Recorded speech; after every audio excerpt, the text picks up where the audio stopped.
Quiero volver ahora a la constelación de conceptos del inicio de esta charla cuando recordaba a Mallarmé. La manera en que este poeta dio relieve en su poesía y en su autorreflexión al cruce entre espacio, silencio, música y significación, y al lugar del lector como interpretante de una partitura poética, se convirtió en una idea fuerza para pensar desde lugares renovados tanto el hacer poesía como leerla. Diversos movimientos experimentales del siglo XX pusieron en juego desde diversos paradigmas esta multidimensión que involucra nuestra corporalidad e invita a desplegarla a través del desacomodamiento en los modos de percibir el poema. El ojo, el oído, la voz, la respiración son llamados a reubicarse sensiblemente en el acto de leer poesía.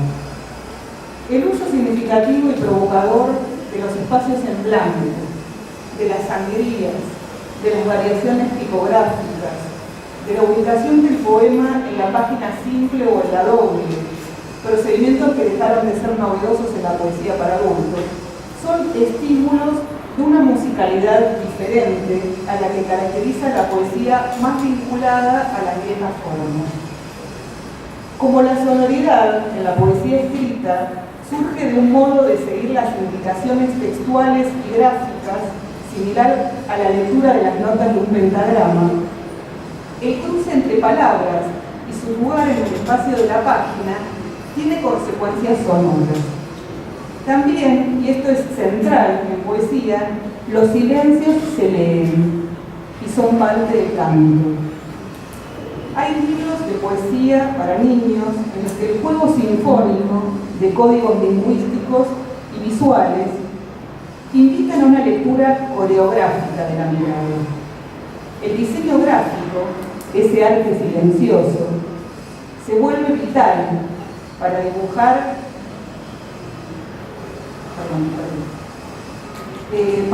los mapas a ser recorridos por el ojo y cuando la voz acompaña el trayecto visual, sugerir posibles modos de decir. De acuerdo con algunas reflexiones del teórico Paul Sumter con respecto a la oralidad característica de una buena parte de la poesía medieval y repensándolas en torno a ciertas manifestaciones de la poesía infantil actual, todo poema llevaría implícito en su textualidad el acto de audición, más allá de que se concrete subvocalmente en estado de silencio, como es en gran parte la lectura contemporánea, cuando leemos interiormente, leemos para nosotros, o de susurros, ¿no? También, eso no lo dice Sumter, lo agrego yo. De ahí la riqueza que implica estar atentos a aquellas marcas o indicios que sugieran cómo materializar la puesta en voz. Vamos a ver justamente la hormiga que canta, esta imagen que estamos viendo ahora, de Laura de Betach y Juan Lima. La musicalidad del poema es una aventura donde las palabras, con vuelo de caligrama, veamos esa imagen, sí, hacen música con la poesía de la ilustración de Lima, que es autor tanto de las imágenes como del diseño integral del poemario. Sostengo la idea de caligrama con vuelo porque en la poesía infantil es frecuente encontrar caligramas que caen en el efectismo fácil. No digo que es lúdico, pero con alcance estrecho si se quedan ahí, de limitar lo visual solo a la congruencia entre lo dibujado y el referente. El juego caligramático, el caligrama levanta vuelo cuando aporta un plus polisémico a la significación o atmósfera del poema o del poemario, como me parece que sucede en este caso. El poema con que abre y cierra el libro entrecruza la metáfora de las palabras con el juego de la disposición espacial de los versos que imitan el hacer un pozo por parte de las hormigas. Azúcar negra, la tierra, dibujando un ojo negro. Y las hormigas que juegan a, me, ter, o, cas, a, den, fíjense cómo intenté leer la partitura de esta disposición gráfica de las palabras, ¿no? El encabalgamiento lleva al ojo lector a descender junto con las hormigas en el ojo negro de la metáfora de Bretach. Al final del poema, los versos juegan el juego de las hormigas y hormiguean provocando un ralentando, ¿no?, una expresión musical, de la voz que intenta hacer este equilibrio en el reacomodamiento vertical de la mirada. En el poema 5, el diseño gráfico hace arte de hormigas, con la tipografía y con el despliegue espacial de las palabras. El empleo de una tipografía más pequeña que remeda a un posible cuchichear, secretear de hormigas, sugiere la conversión de la voz en un susurro agudo. Chinchurri, chinchurri, ¿no? ¿Qué me importa? ¿Qué me importa? ¿No? Está dicho con una tipografía más chica. Más abajo, la alterarización visual de las acciones de despatarrar, desparramar, ¿no?, al separar en sílabas las palabras, invita a hacerlo también con la puesta en voz del poema. Ahora lo voy a leer. Con el lápiz de las patas, con su pétalo, su mástil, las hormigas hacen mapas. Viene el viento, se los barre. Viene el agua, se los borra. Chinchurri, chinchurri. Cantan, cantan. ¿Qué importa? ¿Qué importa? Cantan, cantan. Pata con pata con pata. Una tras otra. Desparramadas. Desparramadas. Cantan. Y cantan. Y cantan. El cantar de las hormigas se entrelaza así con el cantar del lector. Quien lea, probablemente, como intenté hacerlo yo, ¿no?, intentará pronunciar las sílabas al mismo tiempo que las encuentre confundidas entre las hormigas, dibujadas por Lima en la doble página. En esta búsqueda de fragmentos de sonidos hormigueantes, el fondo verde, intervenido por rugosidades, cobra un relieve matérico. El remate del poema también usa la separación en sílabas, como si al expandir el verbo cantar y ubicar cada fragmento en un verso sonaran campanadas. Can, can, can, can, ¿no? Otro caso sugerente por la búsqueda de sintonía entre palabras, diseño e ilustración, al modo de una música de cámara, aparece en la propuesta estética de Miravoz, poemario del poeta uruguayo y el ilustrador uruguayo Fabio Guerra y Alfredo Soderling. Un ejemplo de esa confluencia de sentidos múltiples es el poema sobre el espacio exterior.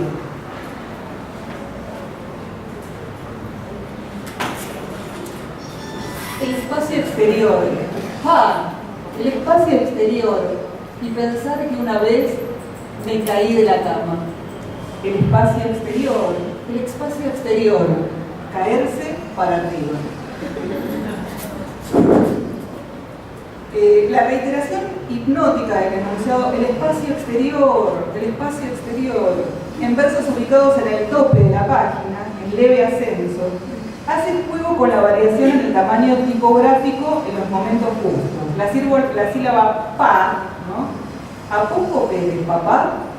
Onomatopeya de sorpresa, ¿no? Es una expresión que usan bastante los uruguayos. Pa, ta, ¿no? Tiene un tamaño mayor, como sucede también con el remate del poema, caerse para arriba. El paso de y pensar que una vez me caí de la cama, al caerse para arriba, juega con el cambio de la confesión de una primera persona, de una voz infantil, al levitar flotante de infinitivo impersonal, caerse de la cama. La ilustración de Alfredo Soderling expande la atmósfera onírica del poema y desde su complicidad gráfica y plástica con el mundo al revés, marca caminos insondables con sus flechas, devenidas señales de tránsito por la estratosfera. En este poemario, caracterizado por la diversidad formal y temática desde la unidad de un yo infantil que mira con ojos renovados el mundo, La apuesta de Söderqvist es reinventarse cada vez, proponiendo nuevas y poéticas miradas ilustradas a la personalidad de cada poema, ¿no? Cada poema tratado según su forma de ser, ¿no? El poema que da cierre a Miravoz tiene el carácter epifánico de un haiku y su espíritu invitador a multiplicar las miradas es traducido por las ventanas que Söderqvist abre a las relecturas de fragmentos de su propia lectura visual del poemario de Fabio Granca. La ventana es el único mapa que todos los días tiene países distintos. Por último, me quiero detener brevemente en las implicancias que tienen estos modos de considerar la poesía y lo poético en posibles propuestas de lectura del género, tanto en contextos escolares como en otros contextos. La poesía que circula mayormente tanto en libros como en materiales didácticos es la más ligada a lo tradicional, en lo formal y en el tratamiento del lenguaje y de los imaginarios representados en los poemas. Muy reproductora de fórmulas que ya dieron casi todo de sí y que solo en contados casos traen aires nuevos. La selección de poemas que predomina en los libros de texto, en los manuales, sigue respondiendo a ese canon limitado y excluyente de nuevas formas y diversos temáticos, aunque, como siempre, hay algunas excepciones, ¿no? Pocas por ahora.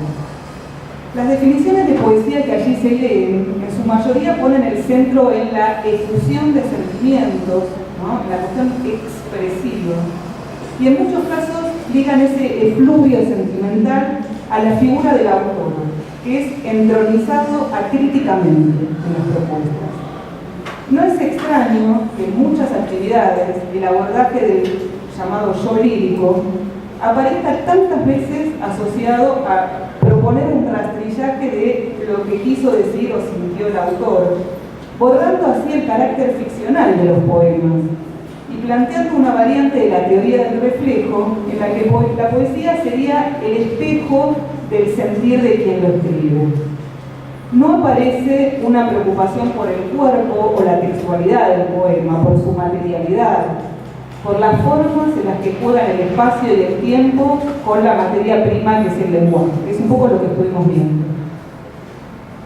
Tampoco hay una preocupación por las maneras particulares de construir con palabras lo indecible, ¿no? El poeta Aldo Pellegrini decía que la poesía trata de decir con palabras lo que las palabras no pueden decir. O decir de modos desacostumbrados lo decible, ¿no? También eso es algo que hace la poesía. Lo que sí aparece es la preocupación formal en estos materiales. Lo que sí aparece en la preocupación formal en sus aspectos más mensurables y por lo tanto evaluables y controlables es la medida de los versos y la clasificación de las rimas, consonantes, asonantes, ¿no? O la detección y disección simplificadora de algunas figuras retóricas, ¿no? ¿A quién no le tocó hacer esa disección alguna vez, ¿no? A ver, detecte una metáfora, una sinestesia, ¿no? ¿Existen otras maneras de entrar a lo poético y a otros modos de pensar y hacer poesía? Desde el lugar de la formación docente, ¿no? Como decíamos en la presentación al principio, yo trabajo en la formación inicial de futuros docentes, tanto de primaria como de nivel inicial, en las materias que forman parte de la currícula de la formación hace pocos años, literatura a nivel inicial y literatura en la educación primaria. Soy como una especie de militante de la poesía, que lo trato de que la poesía y de nuevas maneras esté presente en esa formación. Considero desde ese lugar que una cuestión vital pasa por dar espacios para el encuentro, que la mayoría de las veces noto que es inaugural, que es realmente la primera vez, de los estudiantes, futuros docentes, con poesía contemporánea para adultos, e información nutrida sobre la peculiar circulación de esa poesía en un mercado que pasa fuertemente por lo alternativo y lo independiente, ¿no? Además de ser una zona que tensiona lo marginal con el centro, hoy circula de una manera muy activa en blogs y diversos sitios de internet. O sea, poesía se encuentra en todos lados, si no quiere. Pasar por la experiencia de conocer y leer poesía para adultos que pone en cuestión las representaciones más extendidas y cristalizadas sobre lo poético, lleva a mirar con otros ojos y con más apertura la poesía infantil que se distancia de lo canónico, ¿no? Como los ejemplos que estuvimos poniendo. No se puede mirar críticamente lo que se produce hoy si no hay ningún parámetro sobre cómo operan en la poesía misma las diversas tensiones y quiebres entre lo viejo y lo nuevo. Por otra parte, la búsqueda de nuevas claves que se salgan de las recetas acostumbradas para entrar a los poemas y a lo poético pasa en gran medida por el cruce entre la lectura, la escritura y la oralidad. Me refiero a aquel espíritu del trabajo de taller que da relieve a la materialidad del lenguaje y que lo explora desde el hacer mismo, muchas veces tomando como modelo o excusa de los poemas, a los poemas mismos, para seguir o transgredir sus procedimientos y sus aparentes principios constructivos. Se trata de un trabajo artesanal que se renueva en cada caso, con cada poema, y no implica entradas fijas, ¿no? Me parece que cada poema nos tiene que decir cómo entrarle, ¿no? Nuevamente el puteo diverso e intenso con los textos poéticos, desactivando la demanda de comprensión unívoca, ¿no? Ayuda a incentivar la autoconfianza en probar lo nuevo, inventar otros caminos, abriendo oídos, cabeza y corazón a las disonancias, a los caminos que nos cierran, a la ruptura de las solemnidades. Se suele abordar a veces la poesía con demasiada solemnidad, y también a los excesos de azúcar, ¿no? En ese plan de regulación del derroche edulcorado, ¿no? Cuando se escribe o se propone poesía, sobre todo poesía infantil, viene bien leer. Les aconsejo también un texto que está en internet del autor polaco que residió varios años en la Argentina, Gombrowicz, que se llama Contra los poetas, ¿no? Él habla contra esta idea así, a veces demasiado solemne o azucarada de la poesía. No se refiere a la poesía infantil, se refiere a la poesía en general, y hay que leerlo también en su contexto, pero creo que tiene resonancias muy interesantes para considerar la poesía y la lectura de la poesía infantil actual. En relación con el eje de esta charla, la posibilidad de diversificar los encuentros con sonoridades distintas a lo convencional en la poesía infantil, considero la importancia de dar mayor énfasis a la experimentación con diversas manifestaciones de la oralidad para aproximarse a lo poético, tanto en la formación de docentes como en situaciones de lectura poética con niños y jóvenes en el aula. El oído y la voz pueden crecer en múltiples direcciones y expandirse, como ocurre con la música y el canto, si se exploran otros territorios sonoros sin limitarse solo a la frecuentación de la poesía que se acerca a las representaciones más difundidas sobre lo poético. Se trata de dar un lugar a la voz, tanto singular como moral, ¿no? Tal como estimula hacerlo el carácter social de los encuentros en la escuela, que sea ocasión para pensar y practicar la escucha de otros y la autoescucha de textos poéticos. Esto es posible a partir de la familiarización sensible con diversas posibilidades del verso, con la lectura, con la relación que entabla con la ilustración, el texto escrito, o con el silencio, y con los ritmos renovados de lectura de poemas a los que invitan determinadas decisiones de disposición gráfica en algunas ediciones. Esta confianza ascendente en otras formas no habituales de la poesía infantil lleva a valorar el peso específico de las palabras cuando están en un lugar y no en otro, a calibrar cómo resuenan el cuerpo y la respiración, la inflexión sonora mínima pero necesaria que va de un verso al siguiente, preguntarnos cuándo el poema parece sugerir un creyendo en la voz, un ralentando u otras variantes rítmicas y melódicas. Es inevitable apelar a las notaciones musicales. ¿Y cómo afectan estas modulaciones a los sentidos posibles de cada poema? Destaco la relación entre sonoridad y significación, porque como dice Thomas Eliot, la música de la poesía no existe separada del significado. Y aclara Eliot que esto es posible para todos los poemas, aún aquellos que juegan con el sinsentido, como ejemplifica con los versos absurdos de Edward Lear, ¿no? Creador inglés de limericks, que según Eliot no están vacíos de sentido, sino que lo parodian. Una práctica de lectura, como por ejemplo, una de lectura poética, como por ejemplo la de los susurros poéticos, no sé si han tenido alguna experiencia de que les hayan susurrado a través de esos tubos grandes llamados susurradores. Me han contado que hay experiencias que se hicieron incluso acá en la Casa de la Literatura, ¿no?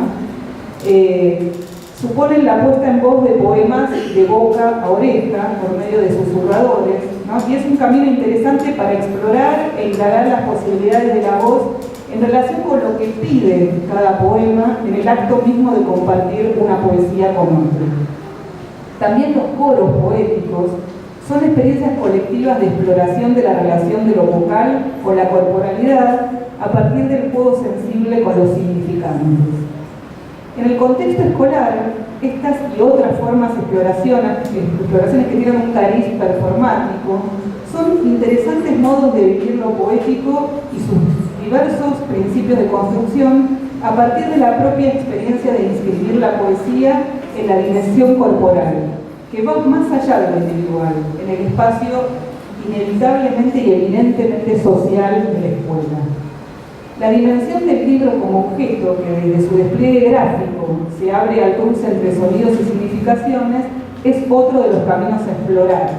Y allí se vuelve rico indagar en la topografía sonora de las palabras, en diálogo con el silencio y las ilustraciones.